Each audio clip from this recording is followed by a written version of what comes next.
ఆమెను గురించి ఏడ్చుటకు వచ్చెను. తర్వాత అబ్రహాము మృతి పొందిన తన భార్య ఎదుట నుండి, అయ్యా మా మాట వినుము, నీవు మా మధ్యను మహారాజువై ఉన్నావు. మా శ్మశాన భూమిలో అతి శ్రేష్టమైన దాని యందు మృతి పొందిన నీ భార్యను పాతిపెట్టుము. నీవు మృతి పొందిన నీ భార్యను పాతిపెట్టినట్లు మాలో తన శ్మశాన భూమి ఇయ్యనొల్లని వాడు ఎవడునూ లేడని అబ్రహాముకు ఉత్తరమిచ్చిరి. దేవునికి మహిమ కలుగును గాక. చిన్న ప్రార్థన చేసుకుందాం. కళ్ళు మూసుకోండి. పరిశుద్ధుడైన మా కన్న తండ్రి, మీకు వందనములు, స్తోత్రాలు తెలియజేసుకుంటున్నాం. ఈ ప్రత్యేకమైన సమయంలో తల్లి అన్నమ్మ గారిని, బైబిల్ ప్రకారంగా అన్నమ్మ గారిని జ్ఞాపకం చేసుకుంటూ వారి కుటుంబ సభ్యులు, బంధువులు, కుమారులు, కోడళ్ళు, మనవళ్ళు, మనవరాళ్ళు, ఆమె తరపునున్న రక్త సంబంధికులందరూ కూడుకోవటానికి, సంఘము కూడుకోవటానికి మీరిచ్చిన కృపకై వందనాలు, స్తోత్రాలు. ఈ ఆదరణ కూడికలో మీరు మాత్రమే మహిమ పొందుకోమని అడుగుతూ ప్రార్థిస్తూ, జరుగుచున్న కూడికను దీవింపజేయమని అడుగుతూ, వినబుద్ధిని నీ బిడ్డలకు ప్రసాదించమని యేసు నామములో అడుగుచున్నాను పరమ తండ్రి, ఆమేన్. ప్రభునందు పిల్లరా, మరి ఇప్పటిదాకా కూడా ఉన్నమ్మ గారి యొక్క సాక్ష్యము చెప్పటం విన్నారు. ఇప్పుడు ఈ రోజుతో ఆమెకున్న జ్ఞాపకాలు చాలా వరకు మర్చిపోతారు. కాబట్టి ఈరోజు ఆమె భూమి మీద జీవించిన ఆ జీవిత దినాలను గుర్తు చేసుకుంటూ ఈ కూడిక ఏర్పాటు చేయటం జరిగినది. బైబిల్లో ఇప్పుడు దాకా నేను చదివించిన లేఖనం ఎవరంటే శారా. ఇక్కడ తల్లిలాగానే బైబిల్లో ఒక తల్లి, ఆమె పేరు శారా. బైబిల్లో దేవుడు ఆమెకి శారాయి అని ఆమె పేరు, ఫస్ట్ పేరు. తర్వాత దేవుడు శారాయి అనే పేరును కొంచెం షార్ట్ కట్ లో మార్చి శారా అనే మాటను వాడాడు. ఆదికాండము 17వ అధ్యాయము 15వ వచనంలో ఈ మాటను వాడాడు. మరియు దేవుడు, నీ భార్య అయిన శారాయి పేరు శారాయి అనవద్దు, ఏలయనగా ఆమె పేరు శారా. ఆమెను ఆశీర్వదించి ఆమె వలన నీకు కుమారుడు కలగజేసేదను. నేను ఆమెను ఆశీర్వదించదును. ఆమె జనాలకు తల్లి అయి ఉండను. జనముల రాజులు ఆమె వలన కలుగునని అబ్రహాముతో చెప్పాను. దేవునికి స్తోత్రం కలుగును గాక. దేవుడు అబ్రహామును మాట్లాడే విషయంలో శారా గురించి మాట్లాడుతా ఉన్నాడు. శారా గురించి మాట్లాడుతూ శారా పేరు మార్చాడు. శారాయి అని పేరు మార్చేసి శారా అని పేరు పెట్టాడు. శారా అంటే అర్థం ఏంటంటే రాజకుమారి అని అర్థం. రాజకుమారి అని అర్థం. తర్వాత దేవుడు ఆమెకి ఏమని ఇచ్చాడంటే అనేక జనాలకు తల్లిగా ఉండిద్ది అని రాశాడు. మరి ఈరోజు కూడా అనేక జనాలు తల్లిగా ఆమెను దేవుడు మార్చినట్లుగా మనం చూడగలుగుతా ఉన్నాం. అనేక జనములకు తల్లిగా ఇప్పుడు ఆమె కూడా, వన్నమ్మ గారు కూడా మరి అనేక జనాలకు తల్లిగా మారినట్టుగా మనం చూడగలుగుతున్నాం. 4 కుమారులు అన్నారు, ఒక కూతురు అన్నారు, మొత్తం 5. వారిలో ఒకరు ప్రభునందు నిద్రించారు ఇటీవల కాలంలోనే. మొత్తము మరి కుమారుడు, ఆ కుమారుడికి కుమారులు, ఇక 3 కొడుకులకి వాళ్ళకి కుమారులు, వారికి పిల్లలు, వారి తరము. మరి ఇలాగూ ఆమె ద్వారా ఇంతమంది రావడానికి దేవుడు కృప చూపించాడు. ఈ రక్తమంతా కూడా ఒకరి నుంచి ఒకరికి మరి పాస్ అవుతున్నట్లుగా మనం చూడగలుగుతున్నాం. ఒకరి తర్వాత ఇప్పుడు ఆమెకు చూడండి, జ్ఞాపకం చేసుకోండి, ఉన్నమ్మ గారి ద్వారా 4 కుమారులు వచ్చారు, ఒక కూతురు వచ్చింది. మరి ఈ 4లో పెద్ద ఆయనకి పెళ్ళయి ఆయన పిల్లలు, 2 ఆయనకి పెళ్ళయి ఆయనకి పిల్లలు, మరి 3 ఆయనకి పెళ్ళయి ఆయనకి పిల్లలు, 4 ఆయనకి పెళ్ళయి ఆయనకి పిల్లలు, వారి మా పిల్లలు, మరి కూతురికి పెళ్ళయి ఆమెకి పిల్లలు, ఇలాగూ ఒక్కొక్క తరం అనేది చూడగలుగుతున్నాం. ఇంచుమించుగా ఆమె 3 తరాలు చూడగలిగిన కెపాసిటీ దేవుడు ఇచ్చాడు. దేవునికి స్తోత్రం కలుగును గాక. అలాగే ఇక్కడ కూడా దేవుడు అంటున్నాడు శారాతో, ఇదిగో ఆమె అనేక జనాలకు తల్లిగా మారబోతుంది. వాస్తవంగా దేవుడు ఆమెతో మాట్లాడేటప్పుడు ఆమెకి ఏమి సంతానం కలగలేదు. ఈమె దేవుని దగ్గరికి వచ్చినప్పుడు వయస్సు 65 సంవత్సరాలు. ఈమె దేవుని మాట విని, అంటే వాళ్ళ భర్త మాట విని లోబడి వచ్చింది. భర్త ఎక్కడికి పోవాలో అక్కడికి వెళ్ళడానికి సిద్ధపడి వచ్చింది. భర్త ఏ ప్రదేశానికి వెళ్ళాలో ఆ ప్రదేశానికి వెళ్ళడానికి సిద్ధపడి వచ్చినప్పుడు ఆ సిద్ధపాటులోనే, అయ్యా ఎక్సర్సైజ్ బాడీ కొద్ది 10 నిమిషాలు అయ్యా, తర్వాత మీరు ఎరగదీద్దు కానీ 10 నిమిషాలు ఆగండి. దేవునికి స్తోత్రం. ఊరికి అయ్యారు, ఏం లేదు 10 నిమిషాలు తర్వాత మీరు నేను వదిలిపెడతా మిమ్మల్ని, మైక్ కూడా ఎత్తా 10 నిమిషాలు. దేవునికి స్తోత్రం కలుగును గాక. మరి శారా కేవలం ఒక తల్లిగా ఎలా మారింది? మారటానికి గల కారణం ఏంటంటే భర్తకు లోబడి భర్త చెప్పినట్టుగా ప్రయాణం చేసి ఎక్కడికి పోవాలో తెలియదు, ఏ ప్రదేశం వెళ్ళాలో తెలియదు, కానీ దేవుడి మాటకు లోబడి వచ్చినట్టుగా తల్లిని దేవుడు గుర్తించాడు. ఇంకొక మాట అంటాడు దేవుడు స్వయంగా అబ్రహాముతో. ఆదికాండము 21వ అధ్యాయము చూసినట్లయితే 12వ వచనం. ఆదికాండము 21:12.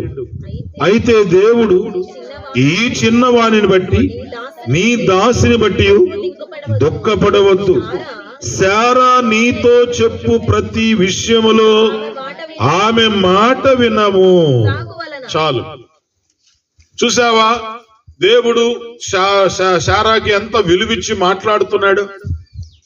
దేవుడు స్వయంగా మాట్లాడుతున్నాడు. ఏమని మాట్లాడుతున్నాడంటే, శారా మాట నువ్వు వినుము. శారా మాట వినుము అంటే భార్య మాట నువ్వు విను. భార్య మాట విని నువ్వు ప్రయాణం చేయి. ఆమె ఏం చెబుతుందో ఆమె మాట విను.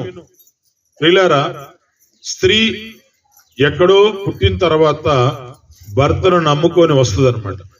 భర్త ఎక్కడుంటే అక్కడ ఉండడానికి, భర్త తెచ్చింది తినడానికి, భర్త చేసే పనులకు తోడుగా ఉండడానికి స్త్రీ వస్తుంది. కాబట్టి ఆమెకు విలువమని ఇక్కడ దేవుని వాక్యము స్పష్టంగా తెలియజేస్తా ఉంది. ఆమె మాట విను. ఎందుకు ఆమె మాట వినమన్నాడంటే, ఆమె నిన్ను వెంబడిస్తుంది, నీతో వస్తుంది.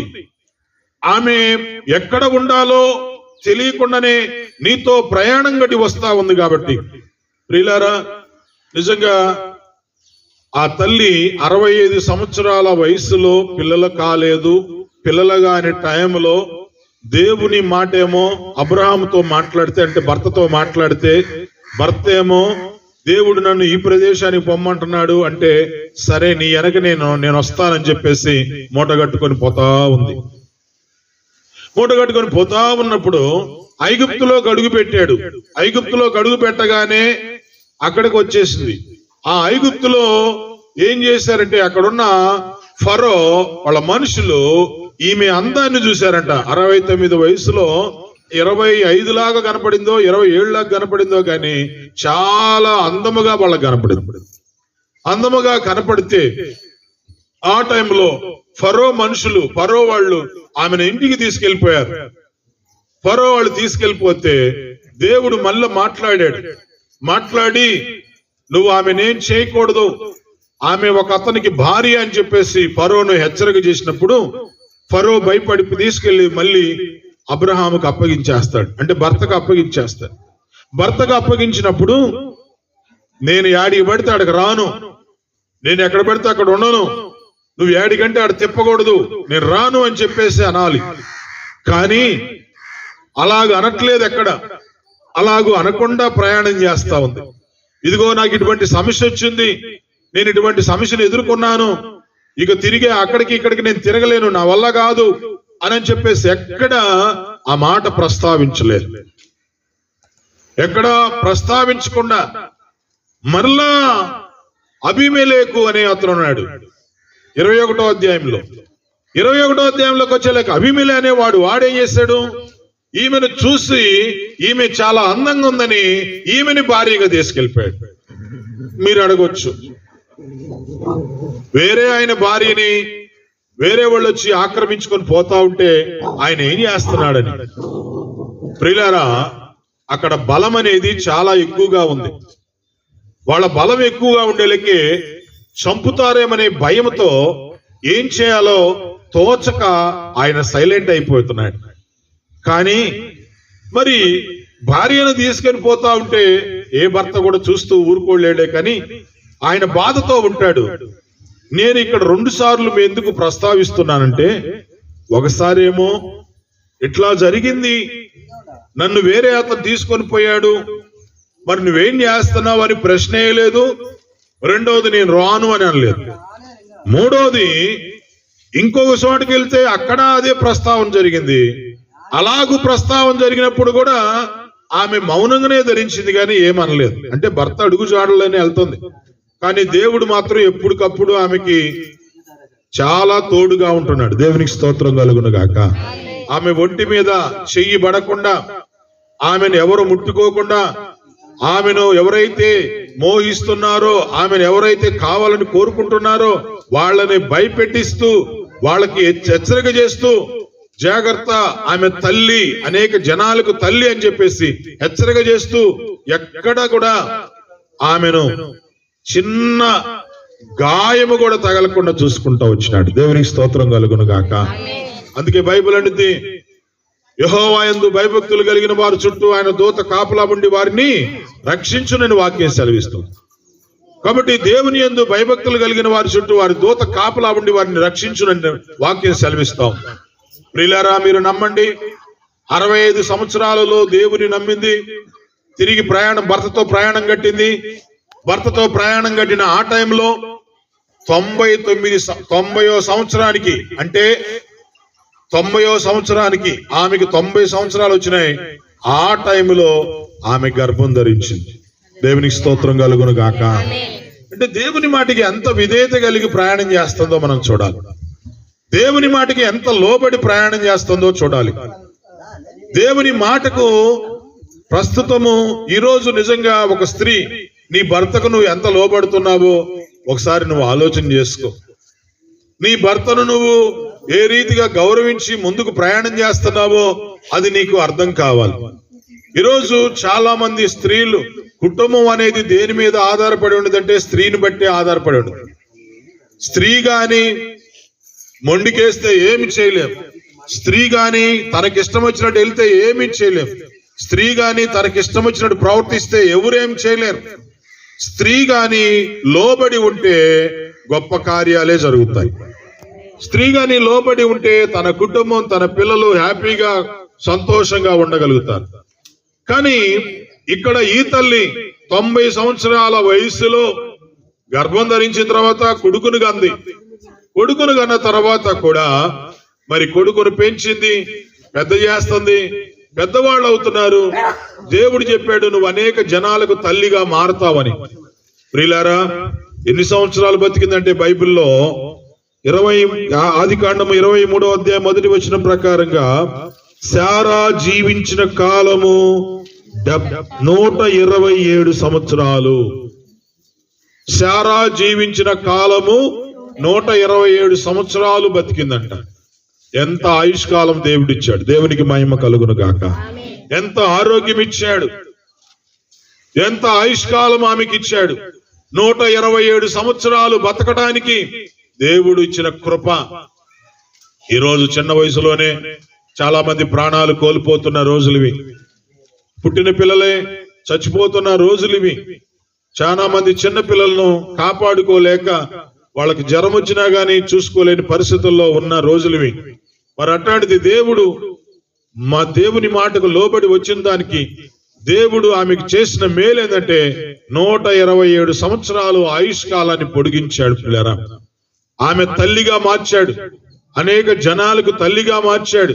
ఇప్పుడు అబ్రహాము మరి శారా ద్వారా కొడుకు పుట్టితే ఆ కొడుకు ఇసాకు అని పేరు పెట్టారు. ఇసాకు మళ్ళా పిల్లలు పుడితే యాకోబు ఏషావు అని పేరు పెట్టారు. మరలా యాకోబుకు పిల్లలు పుడితే 12 మంది కొడుకులు కూతురు పుట్టారు. ఇలాగ చూడండి సంతానం ఎలా అయిపోయిందంటే శారాకు పుట్టిన సంతానము 70 మంది దాకా అయిపోయారు. దేవునికి స్తోత్రం కలుగును గాక. శారా గర్భములో నుంచి వచ్చిన రక్తము, శారా గర్భములో నుంచి వచ్చిన ఆ యొక్క జనకం 70 మంది దాకా అవటం చూడగలుగుతున్నాం. దేవుడు అన్నాడు, నువ్వు అనేక జనాలకు తల్లిగా మారుస్తానని, అనేక జనాలకు తల్లిగా దేవుడు చేస్తానని మార్చాడు, చెప్పాడు. నువ్వు నన్ను నమ్ముకొని వచ్చావు, నా నెమ్మడిస్తున్నావు. భర్త కూడా చెప్పాడు, నువ్వు ఆమె మాట విను అని చెప్పాడు. చాలా మంది భర్తలు భార్య మాట పెడచెవి పెడతా ఉంటాం. మంచిదైతే నువ్వు తప్పనిసరిగా తీసుకోవాలి. ఆమె మంచి మాట చెబుతున్నప్పుడు ఖచ్చితంగా ఆమెకు విలువిచ్చి నువ్వు ఆ మాటకు తీసుకోవాలి. ఏదైనా కొంచెం వేరే రకంగా మాట్లాడుతున్నప్పుడు అప్పుడు నువ్వు గమనించుకోవాలి. అప్పుడు జ్ఞానముతో మాట్లాడాలి, జ్ఞానముతో ప్రవర్తించాలి. కానీ ఆమెను పూర్తిగా త్రోసివేయొద్దని అన్నాడు, నెట్టివేయబాక. మరి శారా చూసినట్లయితే శారా దేవునికి ఇష్టంగా భయపడిందని బైబిల్లో రాశాడండి.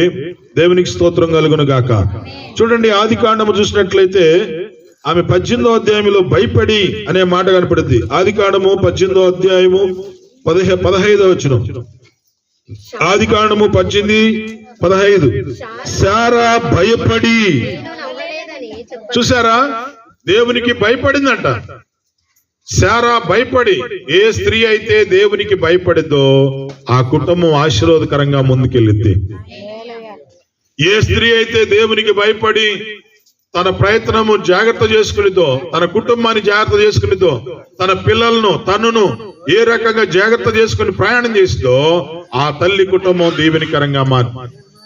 అట్టగాకుండా ఇష్టం వచ్చినట్టు మాట్లాడుతా ఉందనుకో ఆ తల్లి, ఇష్టం వచ్చినట్టు మారుతా ఉంటే నీ సంసారం రోడ్డును పడ్డట్టే. నీ సంసారం రోడ్డును పట్టడానికి గల కారణము పురుషుడిని బట్టి కాదు, స్త్రీని బట్టి. స్త్రీ నోరు చేసిందంటే ఆ ఇల్లు రోడ్డుకు వస్తుంది అని అర్థం. స్త్రీ మౌనంగా ఉంటే ఆ ఇల్లు గుట్టుగా ఉంది సంసారం అనేది చెప్పచ్చు. కాబట్టి కొంతమంది ఇంట్లో విషయాన్ని బయటకు వచ్చి అందరూ వినేటట్టు గట్టిగా మాట్లాడతారు. అది తప్పు. నువ్వు ఇంట్లో విషయాలు ఇంట్లోనే మాట్లాడుకోవాలి. బయట విషయాలైనా కానీ చాలా జాగ్రత్తగా మాట్లాడుకోవాలి. కాబట్టి స్త్రీని బట్టే సంసార జీవితం అనేది ఉండిద్ది. స్త్రీని బట్టే దేవుడు ఆశీర్వాదాన్ని ఇస్తాడు. స్త్రీని బట్టే దేవుడు కుటుంబాన్ని నిలబెడతాడు. స్త్రీ గాని ఏ మాత్రం మొండికేసి తిరిగిందంటే ఇక పురుషుడు ఏమి చేయలే. కొట్టగలుగుతాడేమో, తిట్టగలుగుతాడు, తన్నగలుగుతాడు, లేకపోతే 4 దెబ్బలేయగలుగుతాడేమో. కానీ కొంతమంది స్త్రీలు దెబ్బలు ఎంతైనా మొండికైతే వాళ్ళు ఎన్ని పోలీసోళ్ళు కొడతారు. నేను కళ్ళారా చూశాను. ఒకసారి ఒకడు ఇంతలా రాయి తీసుకుని వేస్తే భార్యకి ఫ్యాట్మెంట్ తగిలింది, కింద పడిపోయింది అక్కడే తలకాయ. ఇంతలా రాయి వేసాడండి వాడు. నా కళ్ళ ముందు చూశాను. పడిపోయింది అక్కడే, కింద పడిపోయింది. కింద పడిపోతే ఆమెను వాళ్ళందరూ ఆడవాళ్ళందరూ వచ్చినారు. పడ్డదాన్ని ఇంకా తంతున్నాడు. పడ్డదాన్ని వచ్చి ఇంకా తంతూ ఉన్నాడు. వాళ్ళందరూ వచ్చి చచ్చిపోద్దని తీసుకెళ్లారు. తర్వాత నేను ఒక నెల రోజుల తర్వాత చూస్తే మళ్ళీ 2 బైకులో పోతున్నారు. 2 బైకులో తనులు తిన్నది అన్ని అయిపోయింది. పోలీసు వాళ్ళ కంటే ఎక్కువ తనులు తిన్నట్టు తింది. కానీ తర్వాత తన సంసారాన్ని మళ్ళా నిలబెట్టుకోవాలని ప్రయత్నం చేసింది కాబట్టి కలిసిపోతా ఉంది. ప్రియులారా, జ్ఞాపకం చేసుకోండి, దేన్నైనా స్త్రీని బట్టే ఉంటుంది. ఈరోజు చాలా కుటుంబాలు అక్కడక్కడ మీరు కుటుంబాలు ఎండిపోయినట్టుగా ఉంటాయి. చూడండి, అక్కడక్కడ కుటుంబాలు పట్టించుకోలేని దిక్కులేని వారిగా ఉంటారు. కారణం ఏంటంటే ఆ ఇంట్లో స్త్రీ లేదు అని అర్థం. ఆ ఇంట్లో ఆడామ అలిగన్న పోయింది, ఆ ఇంట్లో ఆడామ ఏదో సమస్యలు జరిగన్న పోయింది. అప్పుడు వాడిని 10 రోజులు చూస్తారు, 20 రోజులు చూస్తారు, వాళ్ళు నీళ్ళు పట్టించుకున్న తర్వాత వాడి దేశ దిమ్మరిలాగా తిరగతానే ఉండాల్సిందే. వాడి పరిస్థితి ఇంకా తిరిగే పరిస్థితే తిరిగి చివరికి ఇదంతా కాదు, నా భార్యనే తెచ్చుకుందామని పోయి తెచ్చుకోవాల్సిన పరిస్థితి వచ్చింది. ఎందుకని? దేవుడు భార్యని భర్తను ఒకటిగా సిద్ధపరిచిన తర్వాత ఈ సంసార జీవితం అనేది కొనసాగుతా ఉంది. అందుకంటే కొంతమంది భార్య భర్తలు తిట్టుకుంటానే ఉంటారు, సంసారం చేసుకుంటూనే పోతా ఉంటారు, అరుచుకుంటానే ఉంటారు, పోతానే ఉంటారు. అదేం కాదు, పెద్ద సమస్యలే ఉండవు అట్లా, అరుచుకున్నా తిట్టుకున్నా. ఎప్పుడైతే నువ్వు ఇల్లు ఇడిచి వెళ్ళిపోతావు అప్పుడు సమస్య. ఎంత తన్నులు తిన్నా గానీ ఇంట్లోనే ఉండు, హల్లెలూయా చెప్పు. అట్టని తన్నించుకోబాకండి, ఆయన కొట్టమని నేను చెప్పట్లే. మీ నోరు మీకు దెబ్బలు, మీ నోరు మౌనమే మీకు ఆశీర్వాదం, మీ నోరు మీ ఈపి పగలటానికి కారణం. మీ నోరు బాగుంటే మీ సంసారమే బాగుంటుంది. దేవునికి స్తోత్రం కలుగునుగాక. కాబట్టి ఇక్కడ మీరు చూడండి, శారా 127 సంవత్సరాలు బతకడానికి అనేక జనాలకు తల్లిగా దేవుడు మార్చేశాడు. ఎందుకు మార్చాడంటే భర్త మాట విని ప్రయాణం గడుతుంది. భర్త ఎక్కడికి వెళ్ళాలంటే అక్కడికి వెళ్తా ఉంది. పరిస్థితులు ఎలా ఉంటున్నాయో ఏమేం జరుగుతున్నాయో తెలియదు, అయినా ప్రయాణం గడతా ఉంది. ఈరోజు వాక్యం వింటున్న బిడ్డ, పొన్నమ్మ ఇందాక చెప్పారు మీరు సాక్ష్యం, మరి దాదాపుగా 100 పై చిలుకు బతికిందని. ఇంటిని కనిపెట్టుకొని ఉండబోతే ఇంతమంది పోషించుకోగలుగుద్దా? కాబట్టి పరిస్థితులు ఎలా ఉంటాయి అనేది మనం కాదు, గానే దీర్ఘాయు అంటాడు సామెతల గ్రంథంలో. నా వలనే నీకు దీర్ఘాయు అంటాడు, నా వలనే నీకు ఆయుష్కాలం. కాబట్టి ప్రియులారా, మరి శారా చనిపోయినప్పుడు ఇక 127 సంవత్సరాల్లో చనిపోయింది. భూస్థాపితం ఎలా జరిగిందో చూసి నేను ముగిస్తాను. 23వ అధ్యాయం ఆదికాండము. భూస్థాపితంగా చచ్చిపోయింది తల్లి. చచ్చిపోయిన తర్వాత భర్త వచ్చాడు, బాగా ఏడుస్తున్నాడు. ఏడ్చి బాగా ఏడుస్తున్నాడు. ఇక ఏడ్చి తట్టుకోలేక ఆమెను పాతి పెట్టాలనే ఆలోచనతో ఉన్నాడు. పాతి పెట్టడానికి ఎక్కడి నుంచో వచ్చాడు. ఈయనకి ఆ ఊరు కాదు, ఆ ప్రదేశం కాదు, ఆ ప్రాంతం కాదు. కాబట్టి ఆ ప్రదేశము ఆ ఊరు కాదు. కాబట్టి ఏడ పాతి పెట్టాలో అర్థం కాక ఆ టైంలో ఆ ఊర్లో వాళ్ళని అడుగుతున్నాడు.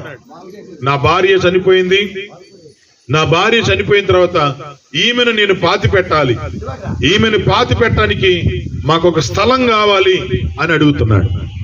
స్థలం కావాలి, ఈమెను పాతి పెట్టడానికి మాకు ఒక స్థలం కావాలి అని అడుగుతుంటే అప్పుడు అందరు అన్నారు, అయ్యా నువ్వు మా మధ్యలో మహారాజులాగా బతుకుతున్నావు, నువ్వు మా మధ్యలో ఒక మహారాజులాగా జీవిస్తున్నావు.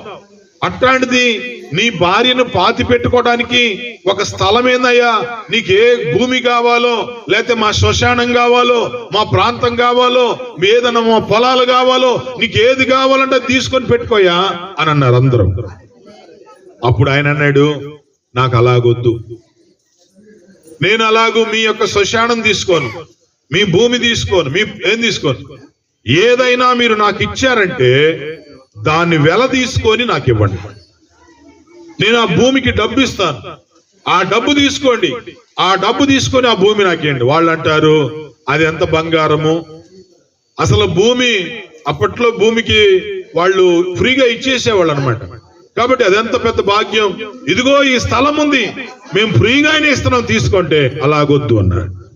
అందుకోసం ఆమెను పాతి పెట్టడానికి కోసం ఆ స్థలానికి ఆయన ఎంత ఇచ్చాడంటే బైబిల్లో చూస్తే 13వ వచనం, సరే గాని నా మనవి ఆలకించుము, ఆ పొలమునకు వెలవిచ్చేదును, అది నా యొద్ద పుచ్చుకొని ఎడల మృతి పొందిన నా భార్యను పాతి పెట్టదునని ఆ దేశ ప్రజలకు వినబడినట్లు ఎఫ్రోనుతో చెప్పెను. అందుకు ఎఫ్రోన్, అయ్యా నా మాట వినుము, ఆ భూమి 400 తులముల వెండి చేయును. 400 తులాల వెండి, 400 తులాల వెండి. అప్పట్లో బంగారం వెండిని తూసిచ్చేవాళ్ళు. సో ఆ భూమి కోసం అబ్రహాము 400 తులాల వెండిని ఇచ్చేశాడు. వాళ్ళు అడగలేదు, ఈయనే ఇచ్చేశాడు. ఎందుకు ఇచ్చాడంటే, ఎప్పుడైనా గుర్తుపెట్టుకోండి, ఉచితముగా ఎవరైనా ఇచ్చినా మనం తీసుకున్న రేపొద్దున వాళ్ళు నేనే ఇచ్చానని చెప్పుకోవచ్చు. అది డబ్బు ఇచ్చినాడు కాబట్టి అది స్వాస్థ్యమైంది, హక్కు అయింది. స్వాస్థ్యం ఇస్తే హక్కు అయింది. అందుకని అబ్రహాము ఆ ఫ్రీగా ఇచ్చిన భూమిలో పాతి పెట్టడానికి ఆయన ఇష్టం లేక 400 తులాల వెండిని తూసి వాళ్ళకిచ్చి వాళ్ళ చేత రాపించుకుని, అంటే నోటి మాట చేత చెప్పించుకొని ఆ భూమిలో అప్పుడు తన భార్యని తీసుకెళ్లి పాతి పెట్టాడు. ఎందుకంటే నా భార్య వేరే వాళ్ళ భూముల్లో కాదు, నా సొంత భూమిలోనే పాతి పెట్టాలని. ప్రియులారా, తన యొక్క భార్యకు చాలా గౌరవించాడు అబ్రహాం. తన భార్య సమాధిని కూడా చాలా గౌరవంగా చేశాడు. తన భార్యను అనేక జనాలకు తండ్రిగా దేవుడు ఎలాగూ మార్చాడో మనం ఇక్కడ అక్షరార్థంగా చూడటం జరిగింది. కనుక ప్రియులారా, దేవుడు అందుకే యెహోవా భక్తుల మరణం ఆయన దృష్టికి విలువ గలదని వాక్యం సెలవిస్తుంది. ఆయన భక్తుల మరణం ఆయన దృష్టికి విలువైందని రాశాడు. ఎలా పడితే అలాగ చేయలేదు. ఈరోజు క్రైస్తవులకి చచ్చిపోయిన వెంటనే ఇందాక ముసలమ్మే కదా, ఆమె ఎంత ఉందో, ఎంత మహా ఉంటే గట్టిగా 4 అడుగులు కూడా ఉండదు పాపం ఆమె వయసు, అంటే ఆమె పొడవు. అట్లాంటిది మీలో ఎవరన్నా అన్నారో అనలేదు నాకు తెలీదు. ఒకవేళ ఎందుకు అంత పెట్టేందుకు, అంత ఆ ఖర్చు ఎందుకు, అంత విధానం ఎందుకు అని ఒకవేళ అనుకోవచ్చు, లేకపోతే చూసేవాడు అనుకోవచ్చు. కానీ ఆమె చనిపోయిన తర్వాత మీరు గమనించారేమో లేదో, క్రైస్తవ పద్ధతిలో చక్కగా ఓ పెట్టె తీసుకొచ్చి ఆమెకు స్నానం చేపిచ్చేసి, ఆమెకు కొత్త బట్టలు వేసేసి, సెంటు కొట్టి చాలా గౌరవంగా పాటలు పాడుతూ దేవుణ్ణి స్తుతించుకుంటూ విలువగా పాతి పెట్టడం జరిగింది. హల్లెలూయా చెప్తారా? క్రైస్తవ పద్ధతిలో ఒక వ్యక్తిని అటువంటి గౌరవ పదంగా తీసుకెళ్ళాలి. ఎలా పడితే అలా కాదు. కాకపోతే ఆడికి వెళ్ళిన తర్వాత ఎవరో ఒకళ్ళు తాగి అలాగేలా మాట్లాడుతున్నారు, కానీ అది వాస్తవంగా అది ఏమీ ఉండకూడదు. క్రైస్తవ పద్ధతిలో ఒక గౌరవ పదం, అది విలువ, అది తల్లికిచ్చే విలువ, లేకపోతే ఒక స్త్రీకి ఇచ్చే గౌరవం. అంతేగాని మన ఇష్టం వచ్చినట్టు మనం చేస్తే, ఇక్కడ అబ్రహాం అలా చేయలేదండి. అలాగెప్పుడు చేయలేదు. ఆయన భార్యను చాలా చక్కగా తీసుకెళ్ళినట్టుగా మనం చూస్తా ఉన్నాం. చూడండి లాస్ట్ మాట 19వ వచనం. తర్వాత అబ్రహాము కనాను దేశములో హెబ్రోనున్న మమ్రే ఎదుటనున్న మక్పెలా పొలములో గృహములో తన భార్య అయిన శారాను పాతి పెట్టెను. ఆ పొలములో దానిలో ఉన్న గృహయు హేతు కుమారుల వలన శ్మశానము కొరకు అబ్రహాముకు స్వాస్థ్యంగా స్థిరపరచబడెను. తర్వాత అక్కడే అబ్రహామును పాతి పెట్టారు. తర్వాత అబ్రహాం కొడుకులను అక్కడే పాతి పెట్టారు. తర్వాత అబ్రహాం కొడుకులు భార్యలను, వారి అనేక మంది సంతానాన్ని అక్కడ పాతి పెట్టారు. ఎందుకంటే ఇది క్రైస్తవులకు ఒక ఆశీర్వాదకరంగా ఉండాలని. దేవునికి స్తోత్రం కలుగును గాక. ఇది అల్లరితో కాదండి చేయాల్సింది. అల్లరితో కూడింది, ఆటపాటలతో కూడింది, ఎగురుతా డాన్స్ లేస్తా తీసుకెళ్లేది కాదు. ఇది ఒక ఆశీర్వాదకరంగా తీసుకెళ్లి వారిని పెట్టాలి. అది గౌరవం, నువ్విచ్చే గౌరవం.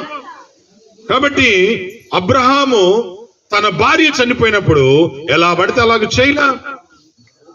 తన భార్య చనిపోయినప్పుడు ఏడ్చాడు, బంధువులు వచ్చారు, పొలము కూడా వాళ్ళు ఫ్రీగా ఇస్తానంటే తీసుకోలేదు. నా భార్యకి విలువగానే ఉండాలని చెప్పేసి అన్ని గౌరవంగా చేసుకుంటూ వచ్చాడు. ఈరోజు వాక్యం విన్న బిడ్డ, నువ్వు దేవుని నమ్మిన తర్వాత నీకు వచ్చేది ఏంటంటే, బయట ఇవ్వంది సమాజం ఇచ్చేది ఒక్క విలువ. Praise lord. చివరి ముద్దులాపురం దగ్గర ఒక ఆయన ముసలాయన దేవుని నమ్ముకున్నాడు. చాలా ముసలాయన, 2 కొడుకులు.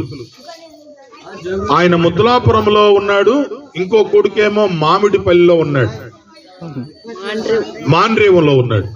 ఇక్కడేమో ఆయన మన మందిరానికి వచ్చి దేవుని నమ్ముకున్నాడు. బాగా క్రమంగా మందిరానికి వచ్చాడు. ఒక్క రోజు కూడా, ఒక ఆదివారం కూడా ఆఫ్ చేసుకోకుండా వచ్చేవాడు. క్రమంగా దేవుని దగ్గరికి నడిచాడు. ప్రార్థన చేశాం. తర్వాత అన్నదమ్ములు ఉంటుంది కదా, నాన్న నేను వచ్చే, నాన్న 1 నెల నువ్వు 1 నెల నేను అన్నట్టు చూసుకుంటానన్నట్టుగా. మరి పెద్ద ఆయన దగ్గర కొన్నాళ్ళు ఉన్నాడు, చిన్న ఆయన దగ్గరికి పోయినట్టున్నాడు. చిన్న ఆయన దగ్గరికి పోయిన తర్వాత ఆయన వయసు పెద్దదైపోయింది, అక్కడే సమయం అయిపోయింది, అక్కడే చనిపోయాడు. ప్రియులారా, నాకు వార్త ఏమని వచ్చిందంటే, నాన్నగారు చనిపోయారు, అని.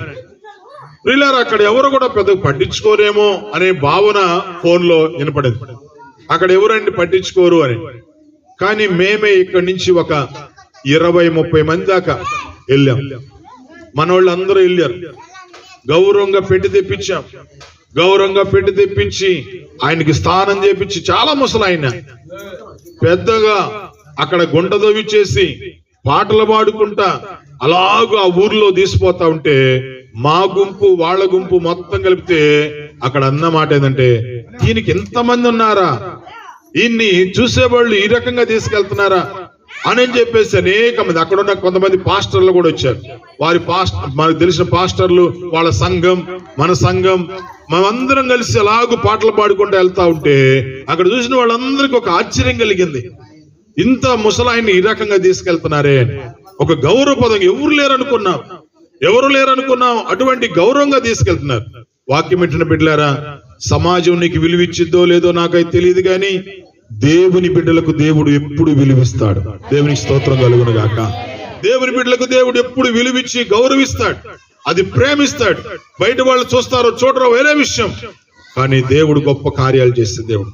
కాబట్టి ముసలమ్మేమని చెప్పేసి చిన్న చూపు చూడలేదు. చాలా పెద్ద వయసు చిన్న చూపు చూడలేదు. ఆమెను చాలా గౌరవంగా ఈరోజు మీరు కొడుకులను అందరూ కూడా పాల్గొంటూ నేను చాలా సంతోషిస్తున్నాను. ఆమె బ్లడ్ అలాగే ఆమె యొక్క స్తన్యము, ఆమె గర్భాన్ని చీల్చుకొని వచ్చిన మీరందరూ కృతజ్ఞత భావంతో ఉండటమే గొప్ప భాగ్యం. ఇదేదో ఎగిరేది, డ్యాన్సులు వేసి తినేది ఇది కాదు. ఇది కాదు ఒక కొద్దిసేపు, కానీ ఒక గౌరవ పదంగా ఆమెకి ఇచ్చే గౌరవం చాలా గొప్పది. అలాగూ ఉండి దేవుని ఒకవేళ ఎవరైనా ఎరగపోతే ఆమె ద్వారా మీకు సువార్త అందిస్తున్నాను. దేవుని ప్రేమను తెలుసుకోండి, దేవుని వైపు చూడండి, దేవుని నమ్మండి. ఆయన్ని క్రీస్తు ప్రేమ ఆ చివరి వయసులో ఆమె నమ్ముకున్నట్టుగా మీరు ఈ టైంలో ఎవరైనా నమ్ముకోమని ప్రత్యేకంగా తెలియజేస్తూ నా మాటలు ముగిస్తున్నాను. దేవుడి ఈ మాటలు దీవించును గాక. కళ్ళు మూసుకోండి, ప్రార్థన చేసుకుందాం. కుర్చీలో ఉన్న వాళ్ళు లేచి నిలబడండి. ఎక్కడ ఉన్నవారు అక్కడ కళ్ళు మూసుకోండి.